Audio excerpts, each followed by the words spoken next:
Ce projet, c'était l'idée de travailler la marche avec des points de repère et des panneaux qui pourraient permettre aux patients d'avoir un déroulement de marche avec des étapes. Et ce sont des panneaux qui sont donc répartis dans nos couloirs, qui font le tour du service.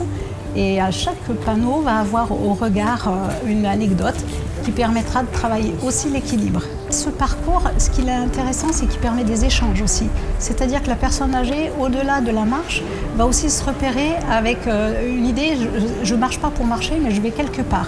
J'ai un sens, j'ai un projet dans la marche. Ce n'est pas marcher pour marcher et retrouver le pas, c'est aussi me diriger vers un point.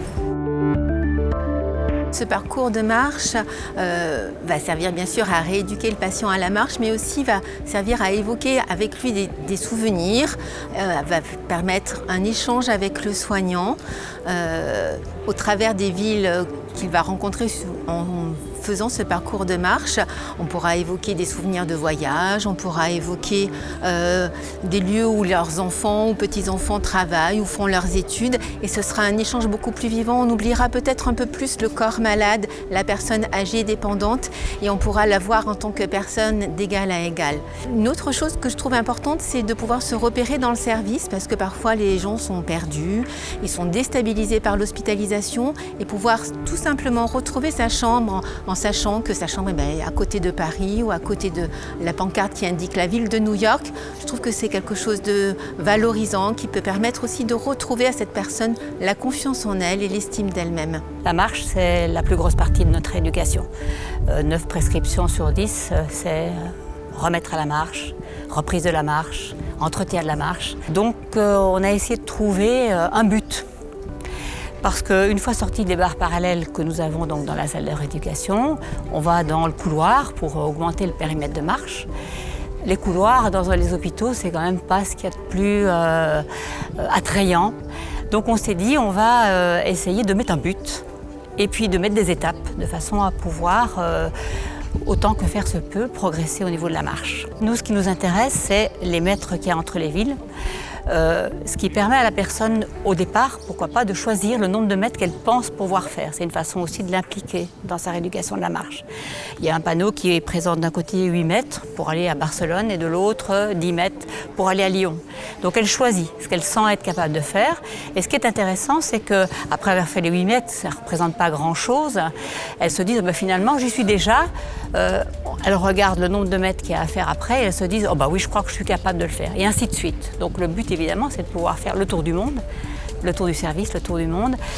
Les anecdotes, après, on les intègre pour essayer de stimuler l'aspect cognitif. Il y a l'aspect de la rééducation de l'équilibre qui impacte beaucoup chez les personnes âgées. On a quand même beaucoup de personnes âgées qui tombent et qui tombent souvent pour certains. Donc là, on a introduit une notion de stimulation de l'équilibre, notamment par les changements de direction. C'est pour ça que les panneaux des anecdotes culinaires sont mis sur l'autre mur pour les faire tourner et aller chercher l'anecdote. Le fait d'aller regarder le panneau, ça remet le regard à l'horizontale et on peut réenclencher des marches automatiques. Le fait de tourner, là, ça stimule l'équilibre dynamique. Pour certains, d'ailleurs, ça permet aussi de travailler un petit peu le redressement. On a tendance, avec l'âge, à marcher de façon un petit peu plus voûtée. Et le fait d'aller devoir lire le nom de la ville en haut du panneau, ça les oblige à se redresser. Et à travailler aussi éventuellement le système vestibulaire, si on va regarder la petite anecdote et qu'on se reporte après à la ville. Les patients vont être acteurs de leur rééducation.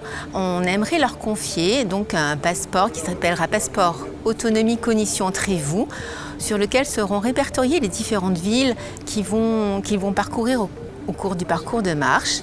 Ils devront mettre leurs objectifs et mettre les villes qu'ils ont déjà visitées et puis leurs ressentis avec des petits émoticônes pour évaluer s'ils ont été contents, s'ils ont été un petit peu déçus parce que cette fois-ci ils ont moins bien fait leur exercice, mais surtout ce passeport ils vont le garder avec eux. Ça va être un souvenir de cette hospitalisation, ils pourront le transmettre à leur kiné lorsqu'ils vont regagner leur domicile parce que bien sûr l'objectif de cette rééducation c'est qu'ils puissent se réautonomiser et pouvoir rentrer à la maison.